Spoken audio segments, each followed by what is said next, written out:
오늘 설교 제목은 그 사람 곁에 머물고 싶다. 그 사람 곁에 머물고 싶다라는 제목으로 여러분과 함께 은혜를 나누고 싶습니다. 요즘 뉴스나 유튜브를 보면 온통 AI와 관련된 이야기들 뿐입니다. 뭐 AI 때문에 우리나라 반도체 기업들이 대박이 났다.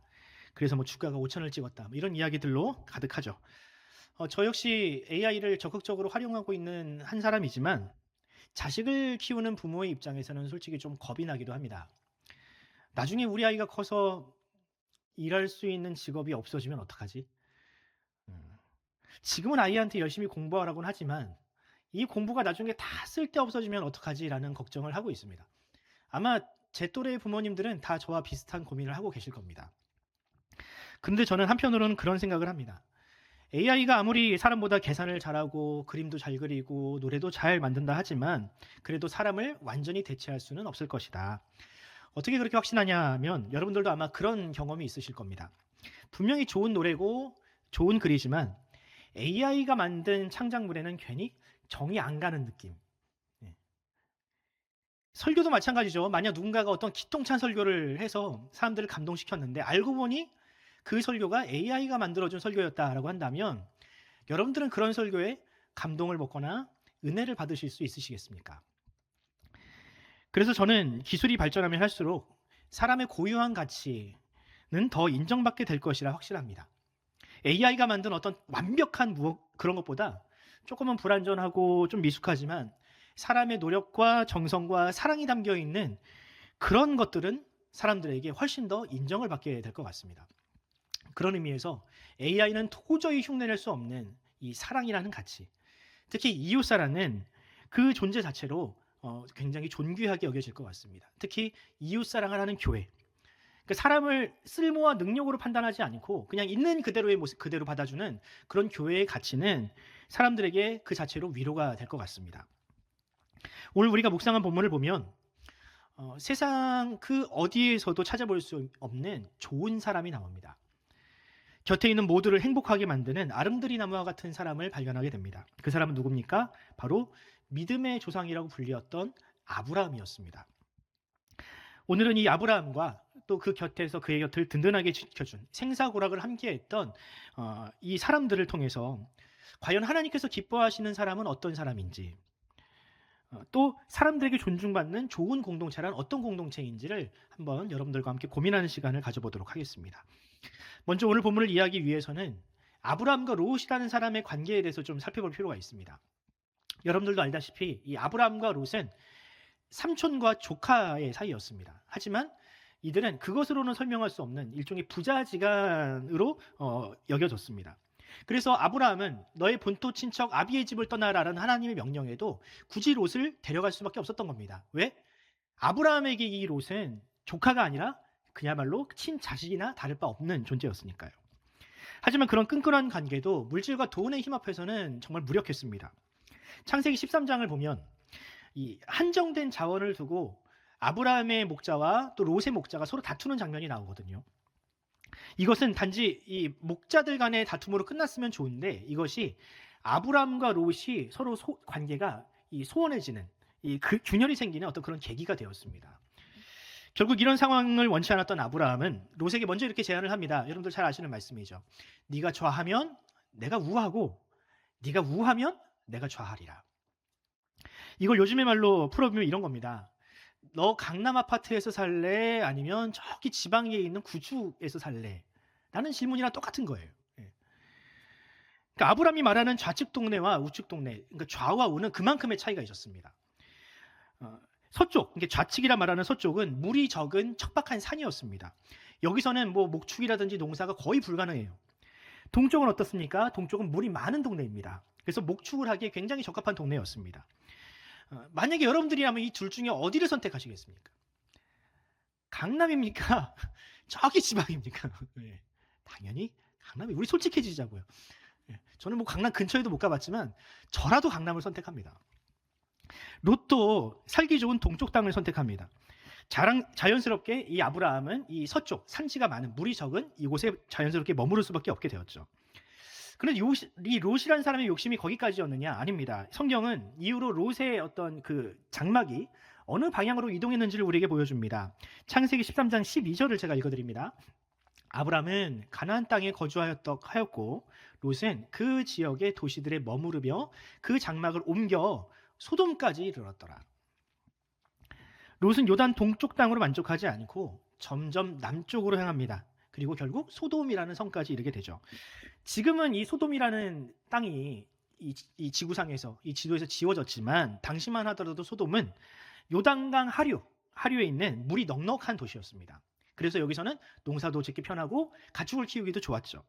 그뿐 아니라 이 소돔이라는 지역은 당시 아프리카와 메소포타미아를 잇는 일종의 이 왕의 대로라 불리는 이 무역로 바로 옆에 있어서 이곳에서는 상업이나 뭐 숙박업이라든지 이런 3차 산업이 일찌감치 발전한 동네였습니다.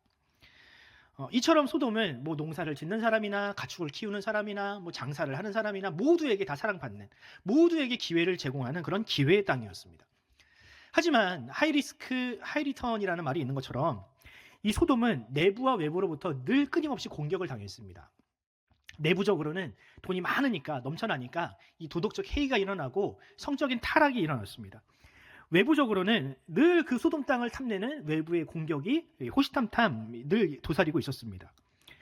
아니나 다를까 이제 창세기 14장으로 넘어오면 소돔은 외부로부터 공격을 당하게 됩니다.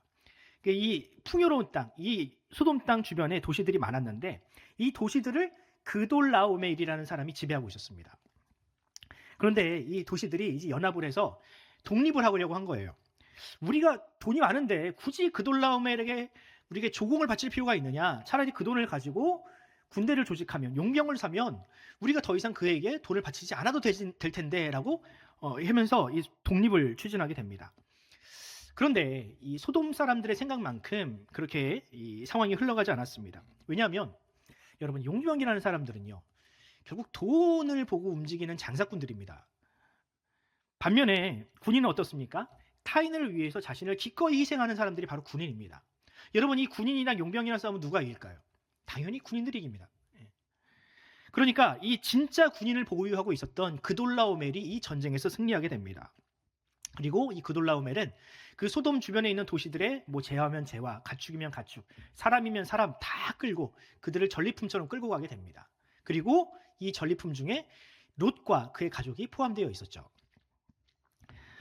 아브라함은 이 롯이라는 자기 조카가 포로로 끌려간다는 소식을 듣자마자 바로 주저없이 이 전쟁에 참여하게 됩니다. 보통 사람이라면 봐라, 내 말 안 듣더니 꼴 좋다, 이렇게 박수를 칠 수도 있었지만 아브라함은 조카의 생명을 구하기 위하여 기꺼이 자신의 생명을 내어 던집니다. 걸었습니다. 제가 주목하는 것은 아브라함이 아닙니다. 아브라함과 함께 전쟁에 참여했던 이 318명의 용사들입니다. 여러분 생각해 보십시오. 아브라함은 그럴 수 있습니다. 아브라함은 롯의 가족이기에 그럴 수 있습니다. 그런데 여러분, 나머지 사람들은 롯과 아무런 관계가 없는 사람들이었습니다. 오히려 롯과 좀 관계가 멀어진 사람들이었죠. 왜냐하면 이 사람들은 롯의 목자들과 다투던 사람들이었습니다. 마음이 이미 상한 사람들이었어요. 관계가 끊어진 사람들이었습니다. 그럼에도 불구하고 롯을 구하기 위해서 그들이 이 전쟁에 뛰어들었다라는 것은 사실 어쩌면 논리적으로는 솔직히 잘 이해가 되지 않는 상황입니다. 그럼 무엇이 이 그 318명의 용사로 하여금 그런 의로운 행동을 하게 만들었을까? 저는 본문에서 그들이 그런 의로운 결정을 할 수 있었던 세 가지 이유를 발견하게 되는데요. 먼저 그들에게는요, 참된 믿음을 보여주는 좋은 리더가 있었습니다. 본문 14절을 제가 한번 읽어드리겠습니다. 아브라함이 그의 조카가 사로잡혔음을 듣고 집에서 길리고 훈련된 자 318명을 거느리고 단까지 쫓아갔다. 오늘 본문이 이 사람들을 소개할 때 뭐라고 소개합니까? 그들을 종이나 노예라고 소개하지 않습니다. 그들을 아브라함의 집에서 길린 사람들이라고 이야기합니다. 즉 아브라함은 그들을 종이나 노예로 대하는 것이 아니라 그들을 나와 삶을 공유하는 일종의 가족처럼 대했다는 사실입니다. 마치 자녀가 태어나고 자라면서 그 부모의 모습을 보고 그 부모를 닮아가는 것처럼 이 사람들 역시 아브라함의 집에서 아브라함을 바라보며 그들을 닮아가고 있었던, 아브라함을 쏙 빼닮은 사람들이었습니다. 그럼 여러분, 그들이 아브라함의 어떤 모습을 보았을까요? 그들은 하나님을 향한 아브라함의 믿음을 보았습니다. 하나님이 명령하시니 과감하게 그 고향을 떠나는 아브라함의 결단을 보았고요. 가는 곳마다 하나님을 향해서 제단을 쌓고 하나님을 예배하는 그 예배하는 모습을 보았습니다. 롯과 분쟁할 때는 어른임에도 불구하고 자신의 아랫사람을 위해서 기꺼이 자신의 권리를 포기할 줄 아는 어떤 그런 어른의 관대함을 이들은 아브라함을 통해 보았습니다. 그리고 이제 자신을 배반하고 떠났던 바로 그 조카를 위해서 이제는 자신의 목숨을 던지고 있으니 이것도 역시 마찬가지로 그런 이 318명의 용사들이 결단할 수 있었던 이유입니다. 이처럼 여러분, 아브라함은 단지 사람들에게 나에게 충성해라고 말만 하는 그런 리더가 아니었습니다. 아브라함은 진실한 삶으로 자신의 믿음을 증명해내는 진정한 영적 리더였습니다. 평생 그런 리더를 보고 자란 그들이었기에 그들도 아브라함처럼 누군가가 위기에 빠졌을 때 그들을 위해서 결정적인 순간에 자신의 생명을 걸출하는 그런 믿음의 결단을 그들도 할 수 있었다는 것이죠. 반면에 여러분, 롯은 어떻습니까? 롯은 이들보다 훨씬 더 아브라함과 가까운 사람이었습니다. 피를 나눈 가족들이었습니다. 하지만 롯은 아브라함과 그 어떠한 것을 공유하지 못했습니다. 아브라함으로부터 그 무엇도 배우지 못했다는 사실입니다. 318명의 용사들은 아브라함의 곁을 든든하게 지키면서 그와 생사고락을 함께하려 했지만 롯은 아브라함으로부터 그 어떠한 것도 배우지 못하고 오히려 자신의 눈앞에 있는 이익을 쫓아 아브라함에게 상처를 주고 떠났습니다. 결국 롯은 아브라함과 달리 아무에게도 영향을 주지 못하는, 아브라함이 318명의 용사들에게 영향을 주었지만 롯은 그 누구에게도 영향을 주지 못하는 그저 그렇고 그런 인생으로 전락하게 됩니다. 나중에 창세기 15장을 보면 이 소돔성이 이제 멸망하는 장면이 나오지 않습니까? 이제 롯이 자신의 사위들을 향해서 이제 이 성이 멸망할 것 같으니 우리가 여기서 나가야 된다라고 얘기하는데 그 사위들이 롯을 향해서 뭐라고 하는지 아십니까? 롯이 하는 이야기를 농담으로 여겼더라라고 합니다. 농담으로. 사위가 장인의 말을 농담으로 여긴 거예요. 여러분, 아브라함과 롯의 이런 상반되는 삶은 우리에게 매우 중요한 교훈을 주는데요. 어떤 교훈입니까? 이 참 믿음을 가진 사람은 자신을 닮은 사람을 남긴다라는 교훈입니다. 성경을 보면 믿음으로 산 사람들은 대부분 그런 사람들을 남겼습니다. 믿음의 유산을 남겼어요. 바울이라는 사람을 볼까요? 바울의 곁에는 바울의 자식이 없었던 걸로 추정이 되는데, 하지만 그의 곁에는 믿음으로 낳은 디모데라는 제자, 또 혹은 디도라는 제자가 있었습니다. 또 바울이 나의 면류관이라고 자랑한 사람들이 있었어요. 바로 데살로니가 교회 교인들. 이들도 역시 마찬가지로 바울에게는 일종의 믿음의 열매들입니다. 그럼 여러분, 과연 지금 우리는 혹은 오늘의 교회는 그런 열매들을 많이 맺고 있는가? 안타깝게도 오늘의 교회는 믿음의 열매를 남겼던 아브라함이나 바울의 길이 아니라 아무것도 남기지 못한 롯의 길을 걷고 있는 것처럼 보입니다. 교회가 믿음의 열매를 맺지 못하고 있다는 것을 보여주는 객관적인 지표가 있는데요. 교회를 향한 신뢰도 조사입니다. 가장 최근에 조사된 통계에 따르면 전체 우리 대한민국에 사는 어떤 국민들 중에서 교회를 신뢰한다라고 응답한 사람들의 비율이 몇 퍼센트인 줄 아십니까? 21%입니다. 21%. 반대로 내가 교회를 신뢰하지 않습니다라고 대답한 사람은 무려 74%가 넘습니다. 그러니까 이 말은 대한민국 사람들 중에 10명 중에 7, 8명은 교회가 하는 이야기에 전혀 귀를 기울이지 않고 있다는 뜻입니다. 관심도 없다는 뜻입니다. 여러분, 어쩌다가 이렇게 됐을까요? 저는 그 가장 큰 책임을 저와 같은 목회자들에게 있다라고 생각을 합니다. 생각해 보십시오, 여러분. 평생 하나님의 말씀을 가지고 강단에 서는 사람입니다, 목회자들은. 그런데 그런 목회자가 돈의 권세 앞에 무너지고 육체의 정욕에 넘어지는 모습을 보고 어느 누가 하나님의 말씀에 그런 능력과 권세가 있다라고 믿을 수 있겠습니까? 목회자들부터 그렇게 넘어지고 있는데, 리더들부터 내가 먼저 롯을 구하러 가겠다, 내가 생명을 내가 걸고 의로운 일에 내가 앞장서겠다라고 얘기해도 모자를 파네. 내가 먼저 롯이 되겠다고 앞장서고 있으니 어찌 여러분 그 곁에 사람이 머무를 수 있겠습니까? 그런 의미에서 저는 이제는 정말로 부모가, 청년들도 이제 앞으로 부모가 됩니다. 남 얘기처럼 들으시면 안 돼요. 부모가 자신의 자녀를 책임지는 목회자로 살아야 된다고 생각을 합니다. 모든 권위가 부정당하는 이 포스트 모던 시대에 목회자를 향한 신뢰마저 무너진 지금, 부모는 아브라함처럼 자녀를 바른 길로 인도하는 길잡이로 살아야 합니다. 아브라함이 그랬던 것처럼 자신의 삶의 모든 자리에서 예배자가 되고 하나님과 이웃을 위해서 거룩한 포기를 할 줄 아는 것. 예수님이 걸어가신 그 십자가의 길을 걸어가는 것이야말로 우리 자녀를 바른 길, 의의 길, 생명의 길로 인도할 수 있습니다. 물론 여러분 그렇게 노력해도 사실 그렇게 크게 반응은 안 할 겁니다. 우리 자녀들에게 믿음을 심어주는 것은 우리의 일은 아니거든요. 하지만 여러분 우리는 좀 기다릴 줄 알아야 합니다. 뭐든지 여러분 우리 대한민국 사람들이 다 빨리빨리 일을 좋아하잖아요. 막 하면 바로바로 반응이 와야 되고 막 그래야 될 것 같은데 사실 그게 쉬운 일은 아니라는 거예요. 특히 자녀에게 있어서는. 오히려 그렇게 빨리 막 재촉하고 하면 여러분 자녀를 망칠 수도 있습니다. 제가 어떤 학자가 이런 이야기를 하는 걸 봤어요. 자녀를 망치고 싶으면 자녀에게 조건을 걸라고. 공부 1시간 하면 내가 게임 1시간 시켜줄게. 너 이거 하면, 너 청소하면 유튜브 보여줄게. 여러분 이렇게 조건을 보여주고 자꾸 조건으로 아이를 유도하면 나중에 아이가 어떻게 되는지 아십니까? 조건이 아니면 움직이지 않는 아이가 됩니다. 신앙도 마찬가지죠. 우리가 자녀들에게 가르쳐야 될 신앙은 조건적인 신앙이 아닙니다. 우리 하나님이 우리를 어떻게 사랑하셨습니까? 조건을 가지고 사랑하셨나요? 아니요. 우리 하나님은 우리를 조건 없이 무조건적인 사랑으로 우리를 품어주셨습니다. 마치 아브라함이 조카 롯을 구하러 갈 때 아무런 조건을 달지 않은 것처럼 그 삶을 318명의 용사들이 본받은 것처럼 우리도 자녀들에게 그런 삶을 보여줄 수 있어야 한다는 거죠. 여러분, 저와 여러분의 삶에도 그런 믿음의 열매들이 많아지길 소원합니다. 여러분들의 자녀와 여러분들의 직장과 여러분에 있는 주변 사람들이 여러분들을 통해서 하나님을 보길 원합니다. 어떤 하나님? 조건적이지 않은 하나님. 무조건적인 사랑을 베푸시는 그 하나님을 여러분들을 통해서 보게 되기를 간절히 소원합니다. 두 번째로 318명의 용사들은 좋은 훈련을 받은 사람들입니다. 본문 14절을 제가 다시 읽어드립니다. 아브라함이 그의 조카가 사로잡혔음을 듣고 집에서 길리고 훈련된 자 318명을 거느리고 단까지 쫓아가서. 여기 보면 훈련이라는 단어가 히브리어로 하니카부인데요. 이 하니카부가 성경에서 굉장히 많은 용례를 가집니다.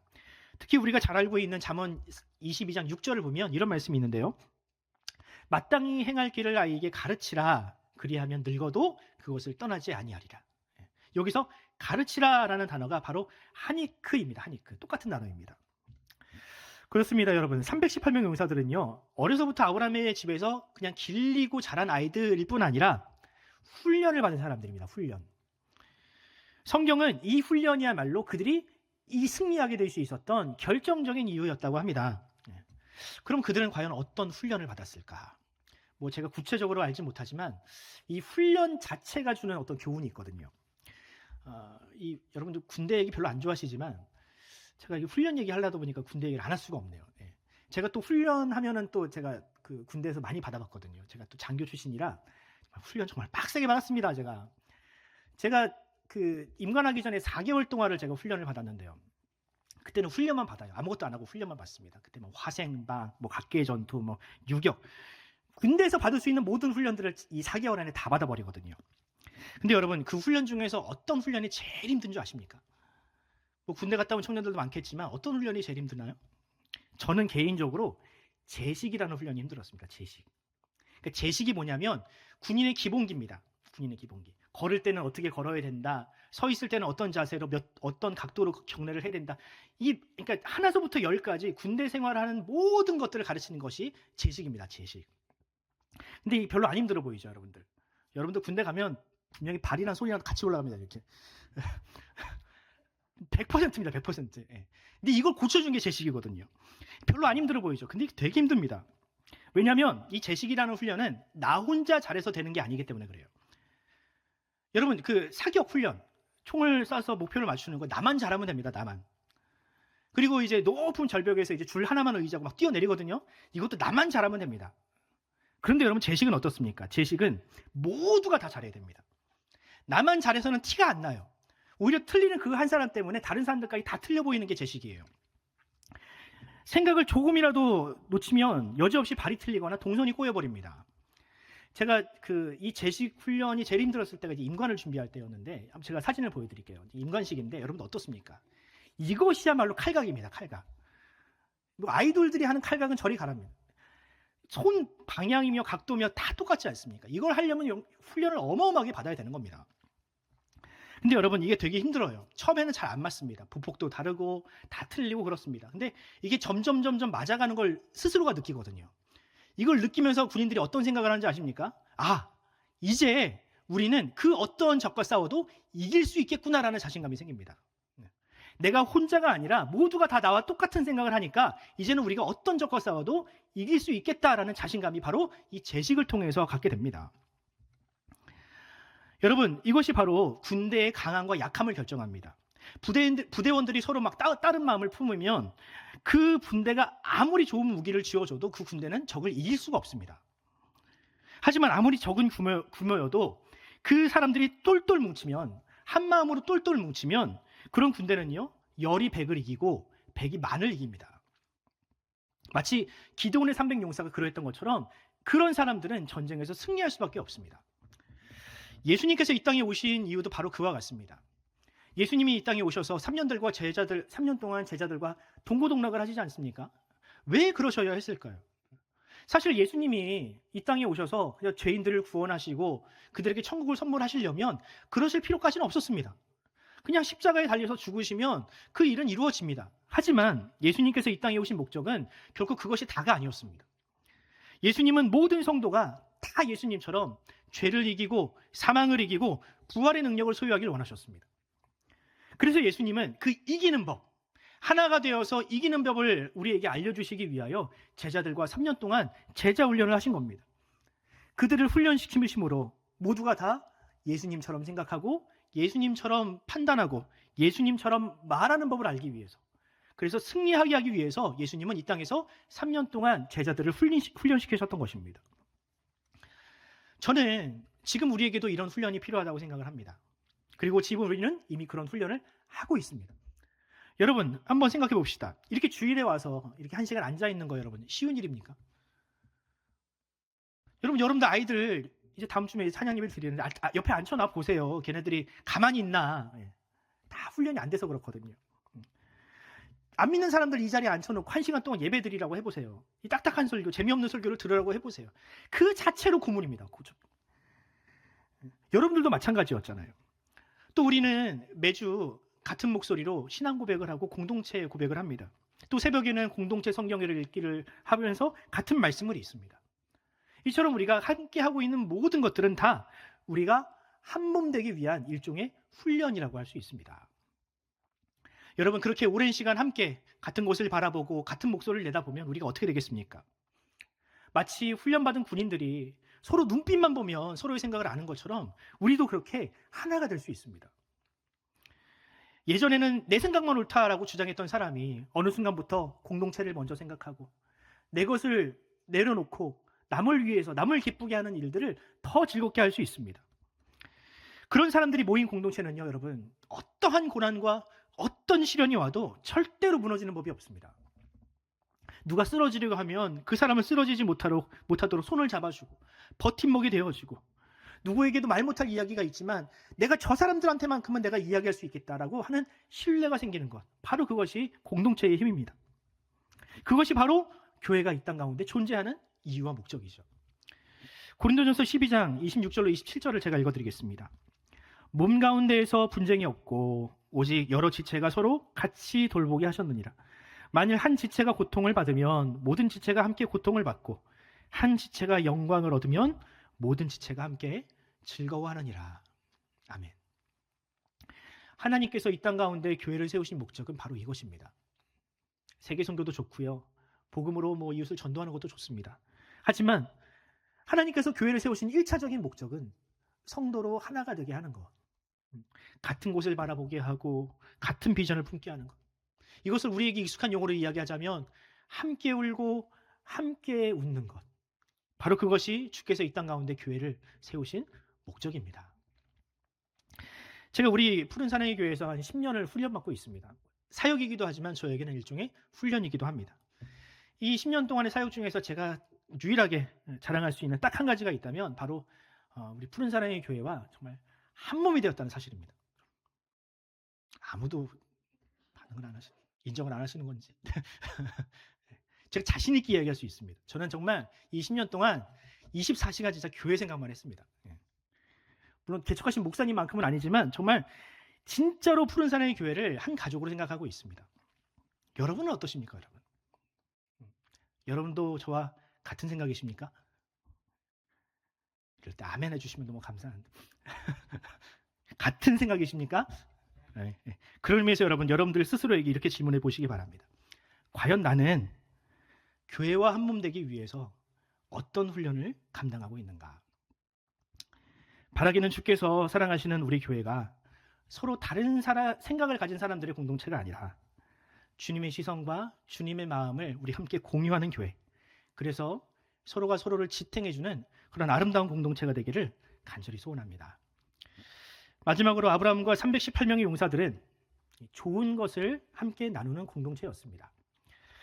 창세기 14장 23절과 24절을 제가 읽어드리도록 하겠습니다. 내 말이 내가 아브라함으로 치부하게 하였다 할까 하여 내게 속한 것은 실 한 오락이나 들매끈 한 가닥도 내가 가지지 아니하리라.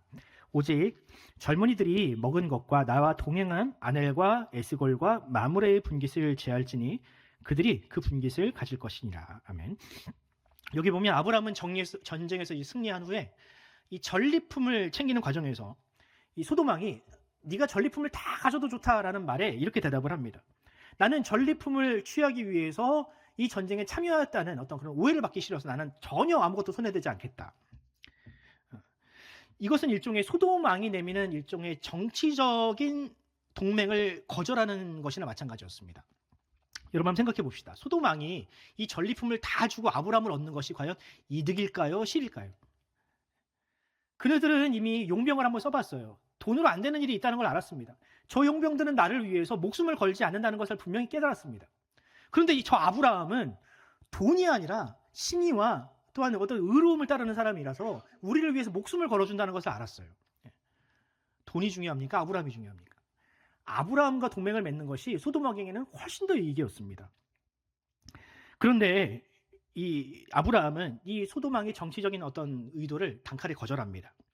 하지만 자신은 아무것도 취하지 않지만 자신의 곁에 있어줬던 사람들, 자신을 위해서 함께 싸워준 사람들은 절대로 잊지 않습니다. 24절을 보면 아브라함은 이 전쟁 승리로 얻은 것들의 일부를 자신과 함께 싸워준 사람들, 특별히 첫 번째로는 이 젊은이들 318명의 용사들을 위해서 취하게 해달라.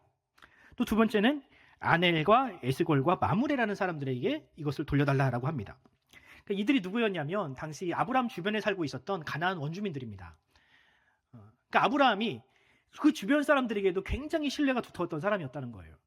그러니까 이들은 아넬, 마스골 이 사람들이 롯이랑은 아무런 관계가 없는 사람이었지만 아브라함 한 사람만을 믿고 전쟁에 참여할 만큼 아브라함과 굉장히 두터운 관계였다는 거죠.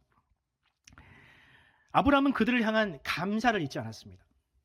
여러분, 이 감사를 잊지 않는 사람 얼마나 귀합니까? 분명히 뭔가 좋은 일을 함께 공유했는데 감사하지 않는 사람 얼마나 많습니까? 그러니까 이 아브라함이 이 사람들에게 감사했다는 사실이야말로 이들이 아브라함과 왜 함께 했는지를 알 수 있는 대목이라는 거죠. 아브라함이 자신의 곁에 있는 사람들을 살뜰하게 챙겼다라는 것은 후계자를 정하는 일에 있어서도 마찬가지였습니다. 아브라함이 여러분도 알다시피 이때까지 자식이 없지 않았습니까? 후계자가 없었어요. 그래서 하나님한테 아브라함이 제 후계자는 그 다메섹 사람 엘리에셀이 되어야 하겠습니다라고 이야기하는 장면이 있습니다. 근데 여러분들 이 엘리에셀이 과연 누구냐? 많은 사람들이 이 엘리에셀을 이 318명의 용사들의 일종의 수장, 중간 리더라고 봅니다. 그런데 또 재밌는 해석이 있어요. 뭐냐면 이 엘리에셀이라는 사람의 이름을 게마트리아라고 해가지고 이 히브리어 숫자에는 다 숫자적인 의미가 있거든요. 이걸 다 일일이 숫자로 풀어서 이걸 다 합쳐보니까 그 합이 몇이 나오냐면 318이 나오다라는 겁니다. 그러니까 이 아브라함이 나의 후계자는 엘리에셀입니다라고 이야기할 때는 엘리에셀 한 사람만 이야기하는 게 아니라 자신에게 위해서 목숨을 걸어주었던 이 318명의 용사들이 모두가 다 나의 상속자들입니다라고 고백하는 것과 다르지 않았다라는 겁니다. 여러분 어떤 해석을 따르던 여러분 아브라함은 자신과 함께한 사람들을 절대로 섭섭하게 하지 않았습니다. 그들을 정치적인 어떤 야망의 도구라든지 어떤 성공을 위한 발판으로 삼지 않았습니다. 소돔왕은 자신을 그렇게 이용하려 했지만 아브라함은 오히려 타인을 위해서 자신의 것을 먼저 내어주는 삶을 그는 선택했다는 거죠. 여러분, 우리는 이런 아브라함의 삶을 통해서 우리 예수님의 모습을 보게 됩니다. 예수님이야말로 우리에게 정말로 가장 소중한 것을 우리에게 나눠주신 분입니다. 빌립보서 말씀을 보면 이런 말씀 있지 않습니까? 그가 하나님과 동등됨을 취할 것으로 여기지 아니하시고 자기의 몸을 비워 우리를 위해서 이 땅에 내려오셨다는 것. 그리고 십자가에 달리셔서는 우리를 위해서 자신이 가지고 있는 모든 것, 심지어 피와 물까지 다 쏟으실 만큼 우리를 사랑하셨다라고 성경은 이야기합니다. 세상에 여러분, 어떤 신이 이렇게 피조물을 위해서 자신을 내어줄 수 있습니까? 이 땅에 있는 하물며 권력자들조차도 4년짜리 권력, 5년짜리 권력도 사람들을 향해서 자기 백성들을 위해서 총을 쏘고 있는데 어떻게 만물의 주인이신 창조주 하나님께서 자신의 피조물을 위해서 그렇게 하실 수 있겠냐라는 거죠. 여러분, 이게 바로 우리가 예수님을, 하나님을 사랑하는 이유입니다. 단순히 종교적인 목적으로 천국 가고 싶어서 그 종교적인 행위를 하는 것이 아니라 우리가 신앙생활, 하나님과 예수님을 향해서 사랑하는 이유입니다. 우리의 신앙은 결코 단순히 종교적인 어떤 언어로 해석할 수 있는 게 아닙니다. 우리는 예수님을, 하나님을 사랑합니다. 그분이 우리를 위해서 그렇게 먼저 사랑하셨기 때문에 우리는 하나님과 예수님을 그렇게 사랑합니다. 그 예수님께 감사해서 말도 많고 탈도 많은 한국교회지만 그럼에도 불구하고 예수님과 하나님 곁에 있고 싶어서 우리가 지금 이렇게 신앙생활하고 있는 건 아니겠습니까? 하지만 오늘날 많은 목회자들과 성도들이 이런 성경의 가르침과 멀어지고 있습니다. 하나님은 우리에게 이미 좋은 것을 주셨는데, 가장 최고의 것을 주셨는데 마치 아무것도 받지 않은 것처럼 더 누리고 더 가지는 일에만 혈안이 되고 있습니다. 공공의 것이어야 할 도로를 점유하고 마치 그것을 내 것인 양 눌러안고 있는 모습들. 진작에 은퇴를 했는데도 불구하고 나 때문에 교회가 이만큼 컸으니 나에게도 지분이 있다라고 주장하는 그런 모습들을 보면서 여러분들은 어떤 생각을 하십니까? 저는 그런 모습을 볼 때마다 토마스 아퀴나스라는 신학자가 한 이야기가 떠오릅니다. 어느 날 교황이 당시 무 사람들에게 존경을 받았던 토마스 아퀴나스라는 사람을 교황청으로 불러다가 이렇게 자랑을 합니다.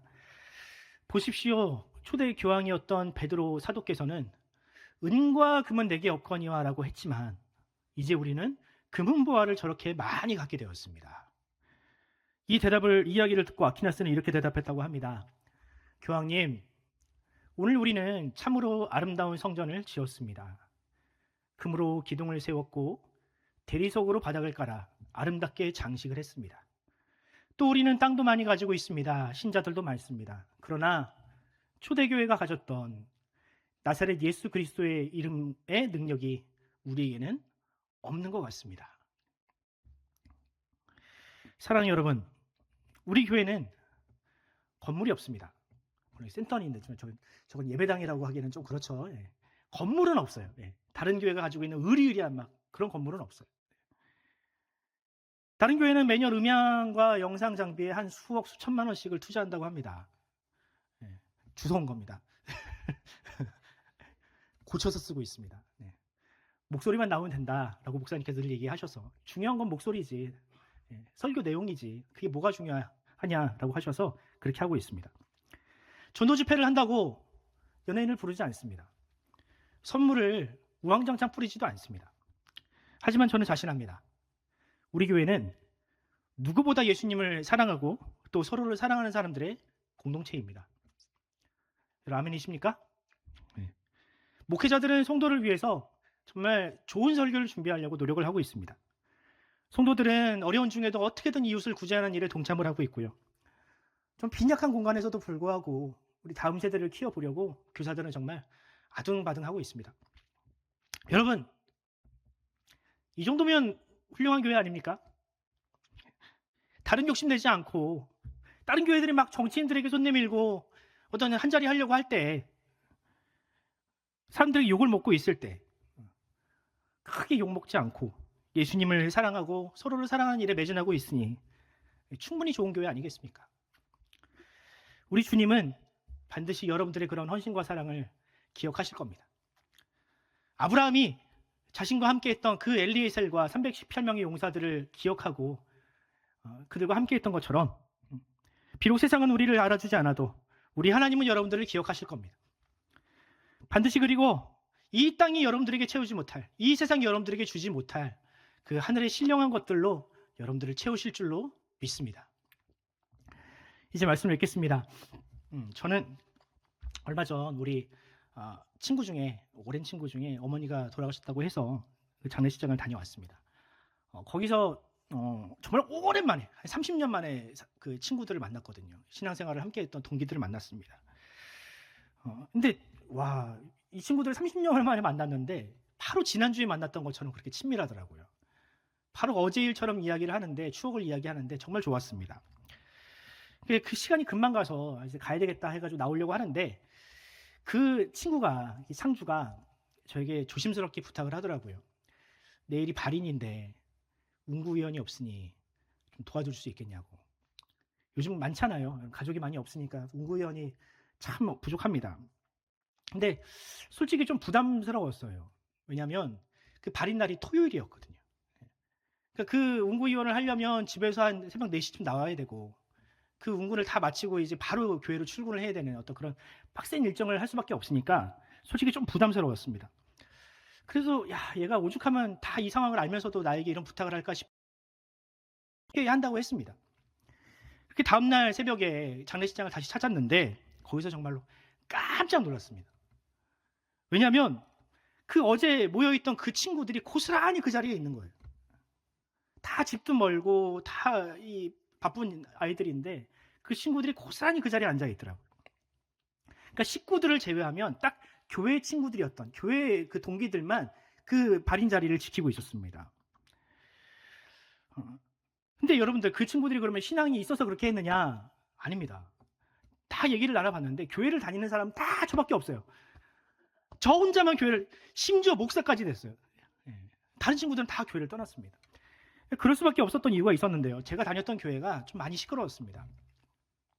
목사와 장로가 싸워가지고 장로들 다 내쫓기도 하고, 그 중고등부를 담당했던 교역자는 추문이 일어나가지고 아이들에게 상처를 주고, 그런 교회였습니다. 다 떠났죠. 이런저런 이유 때문에. 그래서 교회를 다 떠났던 친구들입니다. 그런데 그런 친구들이 누군가를 위로하기 위해서는 그 바쁜 와중에도, 힘든 와중에도 그 자리를 지키고 있었다는 거죠. 발인을 다 마치고 함께 이제 식사를 하면서 저는 이런저런 생각을 하게 되더라고요. 그저 잠시 잠깐 교회를 다녔다라는 이유뿐인데, 그냥 수십 년 전에 이미 끝났어도 이상하지 않은 인연인데 무엇이 우리를 이 자리에 한 곳에 모이게 만들었을까? 교회를 다니지 않는 저들도 어찌 이 자리를 지킬 수 있을까? 그때 그 시절 하나님을 뜨겁게 예배하고 하나님을 뜨겁게 찬양했던 그 신앙의 불씨가 어쩌면 그들 가운데 남아있는 것은 아니었을까? 또 한편으로는 그런 생각이 들었습니다. 다들 이제 제가 목사라는 사실을 알게 됐는데, 내가 만약에 나 내일 사역을 해야 돼, 좀 바빠 라는 핑계로, 사역의 핑계로 내가 그 자리를 거절했다면 내가 얼마나 욕을 많이 먹었을까? 다 이 교회에 상처가 있는 아이들인데, 야, 저 자식도 저거 목사 되더니 똑같아졌다라고 혹시 저를 이렇게 손가락질하진 않았을까라는 생각이 들더라고요. 그래서 아니나 다를까 이 친구들이, 오랜만에 만난 친구들이 그 자리에서 묻더라고요. 목사가 됐다고 하는데 너의 설교를 한번 들어보고 싶다고. 내가 교회는 이미 진작에 떠났지만 네가 어떤 설교를 하는지 궁금하다라고 저에게 묻더라고요. 그래서 제가 이제 제 유튜브 계정을 알려줬다는 거예요. 그래서 구독자가 한 10명이 늘었어요, 걔네 때문에. 네. 우리 교인들도 저한테 구독 안 해주시는 판에. 네. 사랑하는 성도 여러분, 성경은 우리에게 아브라함처럼 위대한 리더가 되라고 요구하진 않습니다. 왜냐하면 진짜 위대한 리더는 예수님 한 분이시기 때문에 그렇습니다. 또 성경은 우리에게, 하나님은 우리에게 눈물을 흘리고 있는 이웃의 곁을 지켜달라고 얘기합니다. 그래서 예수 닮은 사람, 진짜 사람이 되라고 이야기합니다. 여러분, 우리가 사랑하는 예수님은 어떤 분이십니까? 진짜 하나님이시기도 하지만 진짜 사람이시기도 합니다. 우리는 진짜 사람이신 예수님의 모양과 형상을 닮은 존재들일 뿐입니다. 진짜 사람이신 예수님은 이 땅에 오셔서 과연 진짜 사람이 이 땅에서 어떻게 살아가야 할지를 우리에게 보여주셨습니다. 사람은 원래 이기적인 존재가 아니다. 타인을 위해 희생하고 섬길 때 비로소 진짜 행복한 존재다라는 것을 예수님은 이 땅에 있어서 우리에게 보여주셨습니다. 여러분, 우리가 해야 할 일은 진짜 사람이신 예수님 곁에 머무는 것입니다. 진짜 사람이신 예수님을 닮아가는 것입니다. AI는 도저히 흉내낼 수 없는 진짜 사람 냄새가 나는 삶을 살아가는 것이 바로 이 땅에 있는 성도들이 해야 할 일입니다. 바라기는 여러분, 우리 교회가 그렇게 사람 냄새 가득한 교회가 되길 바랍니다. 진짜 사람이신 예수님의 향기로 가득한 교회가 되길 바랍니다. 바로 그때 여러분의 가정과 일터와 삶에서 아브라함이 보았던 그 믿음의 열매를 보게 될 것입니다. 아브라함을 닮았던 그 사람들처럼 여러분들의 자녀와 여러분들의 직장과 여러분들의 친구들이 우리 주님의 품으로 돌아오게 될 것입니다. 바로 주께서 저와 여러분을 그와 같이 사용하실 줄로 믿습니다. 이 시간 함께 기도합시다.